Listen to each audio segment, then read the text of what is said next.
quelle relation vous entretenez avec les établissements scolaires ? Eh bien, alors moi personnellement, la relation avec les établissements scolaires, c'est au niveau de la sensibilisation, puisque je me déplace dans les établissements scolaires pour faire des ateliers de sensibilisation, justement pour proposer une éducation aux règles et plus largement, eh bien, aux changements corporels qu'on peut connaître durant l'adolescence.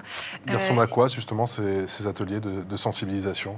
Eh bien, en fait, on part des questions des élèves, surtout, parce que, comme ça a été dit, encore une fois, il y a beaucoup de questions qui restent sans réponse.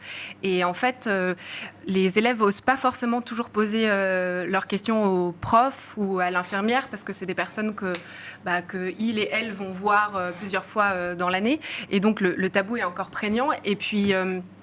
je pense que créer un cadre spécifique pour parler des règles, eh bien, ça envoie le message aux élèves que ça y est, on peut en parler, que c'est pas tabou et qu'il y a plein de choses à savoir en fait sur les règles. Il y a, les règles, c'est pas seulement l'écoulement de sang pendant quelques jours chaque mois.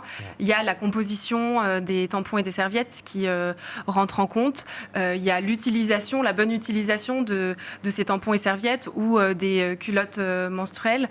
Il y a évidemment aussi la présentation en fait, de toutes les protections qui existent, puisque les élèves parfois ne savent même pas qu'elles peuvent avoir le choix en fait, de leur protection. Il y a une dimension qualitative aussi ? Oui, bien sûr. Enfin, il y a une dimension qualitative au niveau des produits, puisque on parlait justement là d'infection, d'irritation. Et ce qui nous tient particulièrement à cœur aussi chez Marguerite et compagnie, c'était de proposer la gratuité des protections périodiques, mais que cette gratuité ne se fasse pas dans n'importe quelle condition. C'est-à-dire que on veut proposer des produits qui sont ni dangereux pour l'environnement ni pour la santé, parce qu'aujourd'hui c'est une vraie question. La composition. C'est la limite du système en Écosse, parce que c'est gratuit pour toutes, au final, en Écosse, mais j'imagine qu'ils ont dû rogner et faire des choix où ils ont dû lâcher sur la qualité. Quoi. Justement, nous, on ne voulait pas rogner sur la qualité des produits. C'est pour ça qu'on a un partenariat exclusif avec Natraker.